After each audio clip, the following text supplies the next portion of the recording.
Hello everybody, Musescript here, and today I'm going to be doing a director's commentary to The Demon's Daughter Episode 2 Warning. Now, I know what some of you are probably thinking, why didn't I do this a week ago? Like exactly 1 month after Episode 2 had come out. Well, funny story, I kind of forgot. So, here I am a week later, I guess, doing it now. But, anyways, so this episode was really cool to work on. For starters, we actually get to see Hexar talk, and, interact with the other villains in the opening, and the plot indeed thickens. And a lot of plot points happen in this episode. So, if you have not watched this episode yet, please do that, because, you know, spoiler warning for anyone who's just coming to this video without watching the original episode first. So why are you doing that? Okay, so, without further ado, I'm going to start the video in 3, 2, 1, and play. Previously on The Demon's Daughter.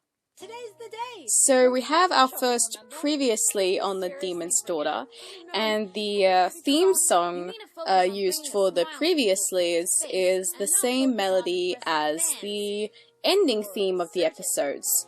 It's like, an ending? No, a beginning. It's that theme. Okay, that's enough of that. I'll get back to practicing now. Bye! And I promise that the NIS dash shipping is going somewhere. Don't worry. So, yes, and Equestria Exploration. I found out recently that they go by they, them. So, apologies if I, mistook your pronouns in the last commentary I did 5 months ago. So, no, yeah, 4 months ago. So, I will refer to you as they, them from now on. Anyways, we are almost towards the end of the previously. She might work better, actually. And then we will delve deep into the episode. Let's go. Alright, and then we have the intro again. I think I already mentioned this probably in the first commentary of the series I did, but this remains, like, probably my favourite out of the 3 intros I've done for my audio drama series of the NISverse. And now, there's a small little detail. The, circle of the teardrop that was originally by Nisty is now by Rainbow Dash. Cause, like, they were switched in, episode 1. And then we have Agent Zero Fluffy playing as Liako this time. Because Kenzie left, mysteriously. But that is okay. Agent does an awesome job as Liako, and you'll see that play later on. And I still must praise Rolly Arts for the amazing opening shots. And we have some more artists like Ivica, Pink Escapade. Yeah, I think those are the only new ones we've got for this episode joining us, and you'll see their episode. You'll see their art later on in the episode. Episode 2 Warning.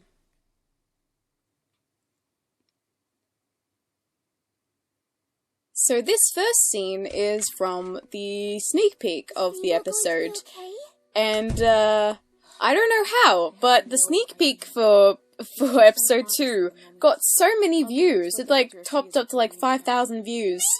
It just got so many more views from than the episode 1 sneak peek. Was it because of the NIS dash shipping? Maybe.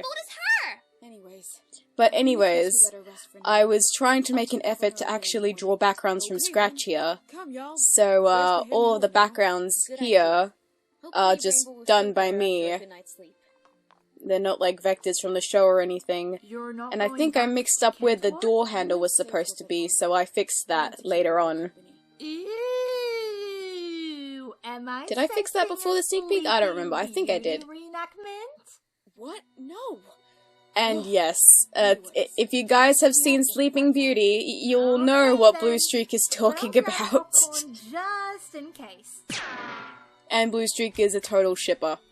Well, her and Pinky are total shippers. And also, the soundtrack playing, I showed it to P, and it made her cry. No joke. Sorry, P. Anyways, so this scene where Misty is just kind of talking in the darkness was completely improvised. It wasn't in the original script. I just kind of wrote something down. I guess the reason why it was improvised and it wasn't in the actual script because no art was here, so I could have some creative freedom to do what I wanted because I play Misty in this. And then that scream. That's gonna be a theme that plays on through the audio drama as well, so keep your eyes peeled. My sisters are going to worry about me. Anyways, moving on. This art is Marzipan Studios art. And Rainbow, as always, she has such an adorable pointy style for all the characters. you ate a bit of cake and passed out. That's eccentric And anyways. poor Misty, she's You were asleep just... for 16 hours. she's got it bad for Rainbow Dash. You could easily see that in her face. That does seem unusual. How about I take Anyways. you to a doctor? He might let you know what's wrong. But first, you'll need breakfast. Cue the Blue Streak with the very unappetizing donuts. I mean, who eats donuts for breakfast? But you must be. You just woke up. Yeah. Oh yeah, and did you see the posters in the background? I think one of them had Marzipan's OC in there, and also another one I think had Hurika in there as well. I'm sorry. I don't know what came over me. And the return of the Blue Streak noises, which is just... But P does it the best. We can't be too sure. Come on. And then this next scene is done by Skyline Pony or Sky Dashi. Well, her heartbeat And, is slower than usual. She seems we've to be got more the tired. Doctor, played Tell by me, did she have Equestria anything Exploration. big or exhausting happen to her recently? Well, she did perform with the Wonderbolts last night for Princess Flurryheart's birthday. And it is very much a contrast to the voice that they do for Hexa, Was it something in the cake? which is She very was the only cool, one to actually. pass out. Even Pinky ate about 6 slices, but was still as hyper as ever. Tell me, Dash, have you developed any And I allergies think, let since me your think, last checkup? So, the style that she's kind of went for in this scene is actually a mix of 2D, which is her drawings of the characters, but also 3D for the backgrounds. She told me that she wanted to do something a little bit different. I was a bit skeptical at first because I was worried that the 3D nothing was like gonna that, Miss Dash. cloud Well, I over her can't drawing imagine style you figure because out I what is originally wrong with you. wanted I'll need to check with 2D my disease records. digital art for the art pieces, but Oh, Celestia! luckily Rainbow, for calm down. this scene, What you have might not be everyone is still Just checking. drawn. And it says above Misty's arm, ship them. What's going on? So I'll also be pointing out all the little bits and pieces. So this scene is Rainbow. She's supposed to be Rainbow, sucking what are you grief doing? from the Doctor here. So the black smoke is going into Are her. you alright? So What's that stuff? simping potential, let's go. That's what that sentence says. So that's why the Doctor is left in tears, because Rainbow Dash suck his grief. And it would only make sense if you guys have, seen the previous 2 audio dramas, which hopefully you have, because it would only make sense in that case. Because this is the 3rd story in a trilogy. If you're just starting this one, what is wrong with you? No, I'm kidding. Alright, then we have the next scene, which is another scene where I have made the effort to draw the backgrounds from scratch. None of them. Because I think the last time I drew Rainbow Dash's kitchen was back in the Heart Shell episode 1. And so I kind of referenced that image, which was very poorly drawn because I drew those images back in like January 2017, and now it is November of 2022, and so much time has passed in my art, so I'm actually a bit more confident in drawing backgrounds now if there's not too much detail in them. Although I will probably occasionally use backgrounds from the show, but... Oh yeah, I'm going to be 19 forever! I used that line in P's birthday vid when she turned 19. With absolutely no context, I don't know what was in my head when I was making that video. The other situation? No, the other situation? Never mind. Blue was like, oh, yeah, I'm talking about the Nistash situation, you know, when are they gonna get together? I don't know. Anyways, so, Is Dashi getting better? Well, about that. Oh no! Rainbow, are you okay? Speak to me, what's wrong? Are you alright? Blue, yeah, what do you think, Blue Streak? No, she is not. She is not alright. She's about to faint. And plop. Oh, this line delivery from P was just amazing. What she could be! I bet her mic peaked so much when she was recording those lines. It's a good thing that she wasn't recording those lines at my house unlike episode 1, because I would have been laughing so hard at them. And then we've got a flashback image. And that flashback image was from Tenebrie's backstory when she was sucking the grief out of the baker for the first time. I don't know if I should redo those backstories. I mean, my audio editing has very much improved since then, and not to mention I was doing the voice of a stallion in that one, so that's very strange. I don't know, I'm a bit conflicted about that, but I don't know. Anyway, the next art is Zoe and Guys. The ones I had a year after I was brought to life. And soon after let's see, well, Zoe and Guys, but also a couple of different images from previous scenes as well, that's just gotta be a coincidence, which right? is coming up. Like, that's Skydashi's art. Happened to the doctor. And then we have the letter. The letter that was like... The letter's pretty much the main thing in episode 2, I guess, because it was in the thumbnail. Dear Tenebrae, and a lot of people in the... Well, not a lot of people in the comments, but someone in the comments was like, oh hey, this music kind of sounds like Lighter Shade of Crimson, that theme. Well, not just because I've composed both of them, but I am guilty of using that same C minor arpeggio. I am guilty of that. Guilty as charged, I say. If you do not wish for this to happen, so, a lot of people, like, after episode 1 were speculating about the 7 warriors and who they could possibly be, but this episode, on purpose, was to completely debunk the whole warriors thing, because the 7 warriors are not warriors at all, they are 7 villains.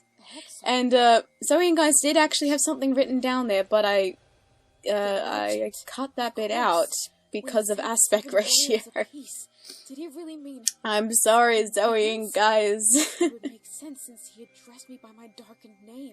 So yes, the truth is revealed. Hexar, aka the Merchant, is recruiting 7 villains for his dastardly plan, whatever it could be. And that's where the 7 deadly sins inspiration has come from, I guess. Although a couple of them have actually been changed from the original. Like, let's see, gluttony, lust, they're the same. But then tyranny, despair, disharmony. Oh, envy is the same as well. And greed is the same. But I think 3 of them were different from the previous ones, like sloth, Wrath, What happened? and one We've more. had 3 consecutive disappearances, Your Highness. Pride. Pride was the other one. Each one you should be Alright, alerted so about this at scene once. is done by Not Ivica, any of my citizens, is it? No, and Your Highness. she has a These disappearances slightly, are far I worse think than any she's got a citizen. slightly different style, this time around Princess than, Celestia, from what she we did regret to for inform you that Queen TCG, Chrysalis is nowhere to be and, seen. We recently I actually kind of like this style too. I mean, I liked her previous style as well, but I like this style too. Both equally cool styles. We're not sure how to take action. And she's also... Dear Princess Celestia, Oh, yeah, go check Discord's Journey Through Death and also the most recent episode of The Forest Beast if you haven't already, because those episodes also have her amazing art in them. But at the moment, we're still unsure Okay, who stole it so, and got past our defenses. I should have actually put references for the guards, but I didn't really think anything of it. Because what happens when you don't actually put references for characters that appear in multiple scenes is you might get different designs, and then you're probably thinking, oh, why did they get different designs? You'll find that out in the next scene after Ivica's scene has ended. So the 3 guards are played by Cloud9, Raptamon132, and Little Owl, and they actually have pretty cool designs, the designs that Ivica has done, but of course the designs from our next artist, Moonshine Canvas, are pretty cool too. See, they're totally different now. Yes, Your Maybe Majesty. there were like 6 guards. The world may never know.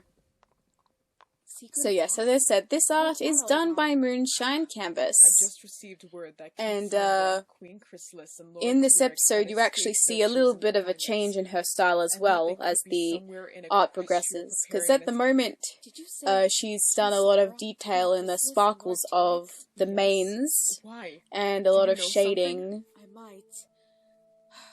Tia. And, okay, speaking outside of art, this scene audio-wise originally did feel a little bit empty, because I didn't really know what sound effects to put in there. He's recruiting villains for some reason. I think I added some more sound effects later on, The though. reason for her sickness is because it's the same thing that plagued me all those years ago. What? What do you mean? The very thing that Yeah. plagued you. Please tell me it isn't. Yeah, I think I... Is Yeah. it possible? You told us that your component was destroyed. That's what I should actually turn the episode up more. He's found some way to recover it. Tia. It's funny that, Nisty is talking about Hexar, but she has no idea what he looks like yet. How so? So, like, the pictures of him like that are just kind of there. That I was one of them. But with my humble nature, This is a little sneak peek of the, but now second style that Moonshine Canvas does He was Hexar. for the episodes. Although that's more of a chibi style. And one that's far greater than the ones before. You know something about this Hexar, don't you? Well, maybe she might know, but of course, knowing Princess Celestia, she's not going to tell you the story. She's gonna shove you to someone who will know far more stuff. Oh yeah, Luna? Yes. And then we've got Princess Luna to I had a dream about a remind first us human that being. the screaming Philly don't thing know is who it going to was. be a thing. But I was wondering if it could be some kind of vision? Yes, I did peek into your dreams last night. However, I couldn't identify who it was either. It was your dream. In the that Nist only allowed verse, me so much information Luna about just your has picture. terrible luck trying to track down dreams and trying to interfere with dreams because they are beyond her control. Like the Heartshell episode 8, for example.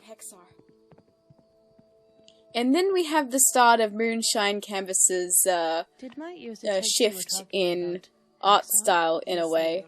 The sparkles and shadows in the main have disappeared. But At sister, first I thought this wouldn't image was you like incomplete, her but to it was find put out in where the I'm going finished with this? artwork, so I I'm not just sure. accepted that as It being depends on the finished, which is direction we take perfectly it. fine. Because she actually carries this style into the next scene she does, which is literally the next one coming up. This one is the third scene in a row done by Moonshine Canvas for this episode, and we have the return of the goddesses. So it was also very important that I use some old TCG-os as well. You may come in. We have Lumina as... we have Ice Gaze as Lumina, and Sugar Cloud as Hiraka, and myself as Satira, which was pretty much the cast for the prequels and also episode 9. Out of the 3 goddesses, Ice Gaze is the only one that has stayed throughout the entirety of TCG. And we've also recently covered a song together from Make Your Mark, so that was pretty cool to do. I told Celestia about it and she said... Anyways, back to the episode. I've done this really creepy effect with the music, where it's just sliding down in pitch, and that's a cool thing that you can do in Audacity. Who is he? And then we have the truth. Our younger brother. Dun dun dun! And that, no joke, made a lot of people in the chat go, "What? What? Brother? What?" Although a couple of people were theorizing that maybe he was their brother in the trailer, the official trailer. Even Celestia and Luna were born. And then we are back to my art. And this scene actually took me a while to do because, again, drawing backgrounds. And the soundtrack playing is called God of Sin, which is also the soundtrack that played in the official trailer. And it is like one of my favorite soundtracks I've composed for episode 2. It's just such an awesome soundtrack. And fragments of the melody have also appeared in Our Poor Brother in the verses. He searched desperately. And that is a lot of trees that I pretty much duplicated layers, because I was lazy. Unaware of who he truly was. They were and people who have not watched the TCG Christmas special would have no idea who these 2 ponies are, because they appeared in that special, played by Pretty Pex's Wings and Thunderspeak VA. Vanished and left something behind. And I was actually quite pleased with that picture as well, because that was also done from scratch. And that bottle, bring you to life. That spilled bottle was in TCG episode 9 as well. And 16 years, because that's how old Celestia was. And then Luna was 11, and then Nisty was mentally, well, Tenebrae was mentally like 5 years old by that point. And then, of course, Satira explains that Hexar has 7 components, whilst the other goddesses only have 3 each. Therefore, so Hexar is very OP, and here comes the next truth bomb. His daughter. No. So that's where the title, roll credits, the demon's daughter, is Nisty, and the demon is Hexar. But of course, like in episode 1, people were thinking, oh, why is it called the demon's daughter? And now you know, because it's Nisty. Because, yeah, Nisty. Discord of disharmony, King Sephiroth of greed, and it's very interesting to play Satira as well, because I tried to mimic what Darling Moon had done, because she was the original voice of Satira for episodes 1 through to 8. No, they cannot. It's too treacherous for us. It's one of those moments where the hero must go down. You know, I have a habit in my stories where the hero must go to face the villain themselves. Like, Rainbow Dash with Tenebrae, and then Rainbow Dash with King Sephiroth, and now Nisty with Hexar. So she can protect her father. He was also affected by and this is just, yeah, something that's connecting all of those things together. Because, in a way, THS was Tenebrae's villain arc, and then TCG was King Sephiroth's villain arc. Alright, and now we have the song for episode 2, which was very fun to do. because I really wanted to do another goddess song. Because I love experimenting with their harmonies. Like, I already figured out that Satura, played by me, would be the alto, Hyuuka, played by Sugarcloud, would be the middle part, and Lumina, played by Ice Gaze, would be the soprano. So that had a lot of cool potential there. And, oh yes, my design for Hexa. This is why I don't draw him that much. Because, like, the first time I showed the design for Hexa to P, she said, and I quote, "He looks like a drag queen fish dude." And I laughed so hard. Gosh dang it, P. And there's also a bit of significance in the instruments that join in for the instrumental. Like, we just had a cello for when Satura joined in, and then a violin for when Lumina joined in. And then we have a middle part joining in when Hyuuka joins in.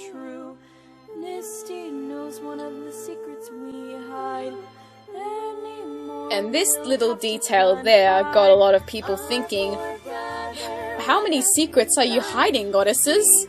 I guess you guys will just have to wait and see, won't you?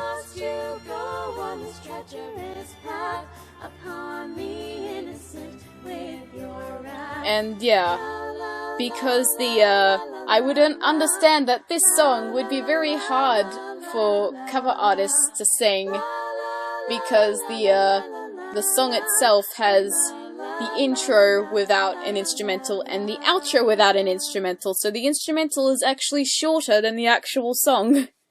So apologies for that. Anyway, moving on to the next scene, we are back in the Canaan lands, and this is a Canaan that we never see again. She's just kind of random Canaan, and she's played by It's So Cosmic. It's Just Cosmic. Why did I say It's So Cosmic and It's Just Cosmic? And then we also have Liako being played by Agent Zero Fluffy, and she actually does a really good job in capturing Kenzie Main's tone. And I think it actually works well, since Agent played Queen Dira in the previous audio drama. It would make sense for her to play Liako, the new Liako. And a lot of people were like, oh, why did she change the voice actor? Is it because she's older? No, it's because Kenzie left. And of course, now the Canaan guards are not addressed by like Guard 1 or Guard 2, they're actually addressed by their actual names. And the other ship in this audio drama is Spike and Liako. And so for the past 5 years, Spike has been sending love letters to Liako, and she's just kind of been dismissing them most of the time. And people were also wondering, why is it 6 days instead of 7 that she wrote in the letter. I think by then Misty just kind of assumed that the letter was actually sent the night before, because she didn't go back into her room that night, so it might have been sent that night. So Misty's actually kind of clever. And also, it was the day before where she talked to the merchant, where he was like, in 7 days' time. Suddenly, King Sephiroth. It's true. He's the reason that forced me into taking... Ah, yes. Now we delve into even more flashbacks. Stop it. So, this art was done by Heartsy Artsy, and it was for TCG Episode 8. So this was part of the flashback for TCG Episode 8. But this, what this flashback actually does better than the flashback from TCG Episode 8 is it actually expands on how King Sephiroth became evil. And it wasn't just like a split decision of him wanting to take over Equestria, as we see by one of our other new artists, Pink Escapade. It was actually Hexa that drove him into that path. Who are you? And that's what Hexa does best. Pretty much he waited until his apprentices were on the edge of delving into insanity. Well, not really insanity, but just kind of driven off the edge, desperation. And so he pretty much, yeah, he did that for the rest of the apprentices as well. Of course, for Tenebrae, you'll find out later on what he does with Tenebrae, but that won't be revealed for a while yet.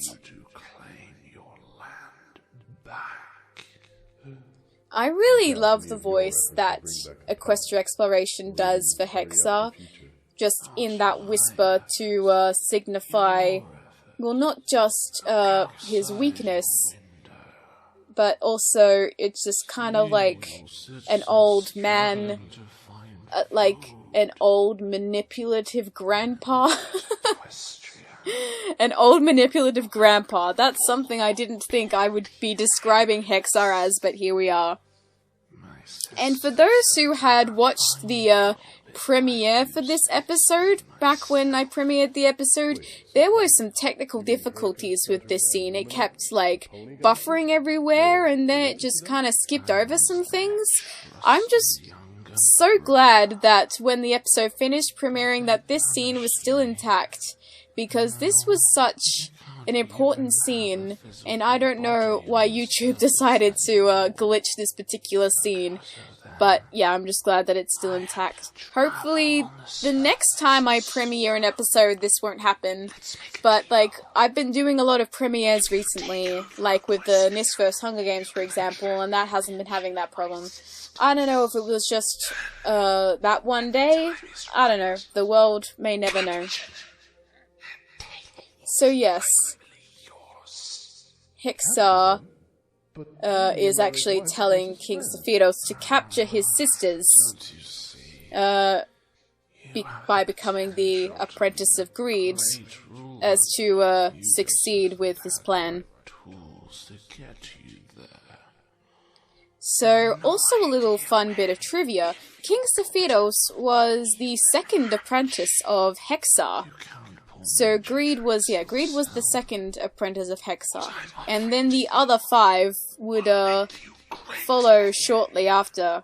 So, if I capture them, I can hence why he is still a little bit weak, because he hasn't really distributed all of his components to what he deems rightful creatures yet. And then we have this scene where he's actually turning into King Sephiroth. This was my favorite part of the soundtrack, when it just goes big like that. And it actually is the melody of Crush the Land, which is King Sephiroth's villain song in The Color Goddess. And the flute that plays at the start and the end of this piece is a minor version of Dira's Lullaby. Like, in the start it plays normal, but at the end it actually plays distorted, because King Sephiroth has actually strayed far away from what he values, because of Hexar.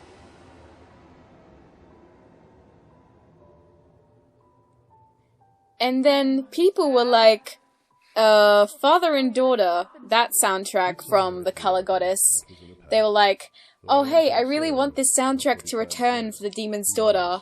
And I was like, wish granted, here you go. Although I edited the audio for this, I think long before I started. I don't even. Actually, no, I didn't.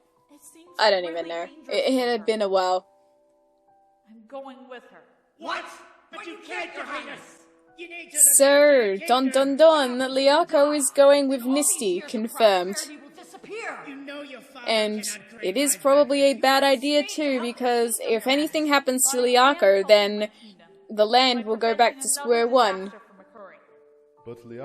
But, at least, if that does happen, they have a backup plan.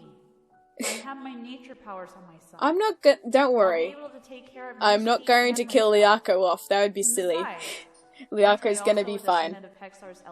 And no, I actually mean that. Liako is not getting killed off. So, because I'm crazy, I have written all of the scripts for episodes, for all of the episodes, up to episode 7. That is very insane. But yes, yep. So this is a confirmation from me, Liako is not going to die. Alright. And then we have the last section of the episode. And we have the reveal of the villains, played by Pretty Pegasus Wings, playing Queen Chrysalis. Scourge the Hedgehog King, playing King Sombra. So until they do, we wait. Wait? And Thunderspeak VA, playing as T-Rex. And the art here is done by That's Lovely. Probably, if he's anything like us. I really like the art that he's done for this particular scene. Just like his style in general, because it's like lineless art in a way. Well, I mean, except a couple of details like with the eyebrows and the mouth and the nose and eyes. We get the general idea, Chrysalis. And let's see, Pretty Pegasus Wings does an awesome Queen Chrysalis and an awesome Cadence. She does both of those roles very well. And then Lord T-Rex, Thunderspeak VA's T-Rex, kind of captures the anger of T-Rex. Like, T-Rex looks like the type that would just get easily angered and just punch anything. And then King Sombra is just being really snarky about it.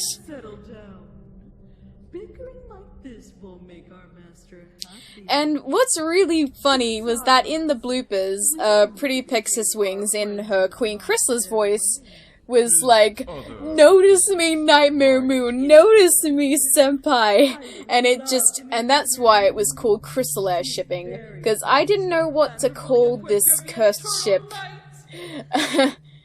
So, yeah. And here is where they start talking about the previous villains and what they connect with. Like Chrysalis and Nightmare Moon getting along because they're both female characters.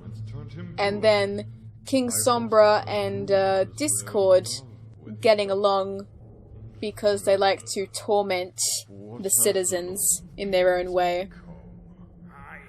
And then T-Rex and Sephiroth getting along because their ways of taking over are very similar, like taking power from others.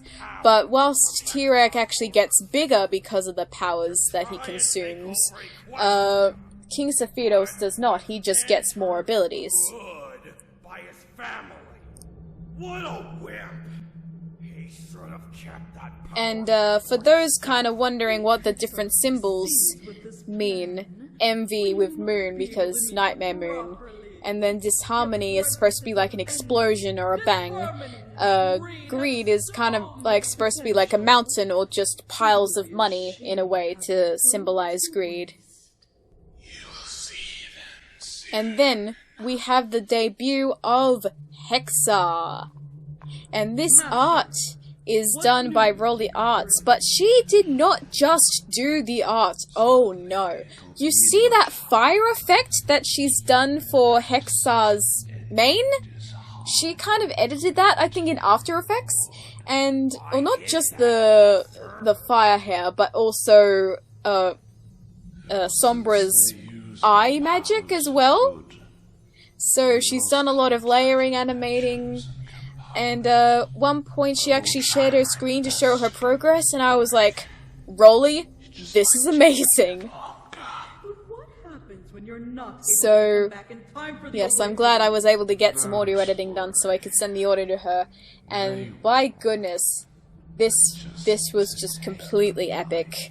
This entire scene. I also have another problem on my hooves, though. And what would that be? The component of despair, Tenebrae. Ah, yes, this upcoming scene. Tenebris? She's your second cousin twice removed? I love that little jump scare that, like, Hexa just, like, pops up out of nowhere, and then he's like, "No, my daughter!" She's selected somebody else to take her place. I freaking love Equestria Exploration's voice for Hexar. They do his voice so well. It's just such a chilling voice and it matches so well. And that line I added in the trailer because I just loved that line so much. It was very trailer worthy. And then we have more like perspective animation and depth of field. And don't worry, Tyrek exists, he's just out of frame.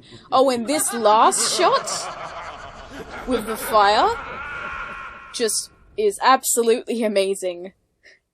So, Rolly, applause for you, and also applause for all the other talented artists on the team. So, yes. I think the fire also delves into the fire in the, ending. Which I think is also the reason why I made Despair's element orange, because it connects the most to Hexar in a way. And these are all the artists, and because I actually had more artists than episode 1, I had to squeeze a couple of them in a couple of places to have them fit in with the ending theme.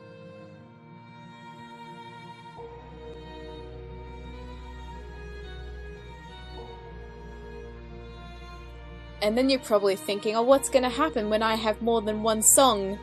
How will I fit that in?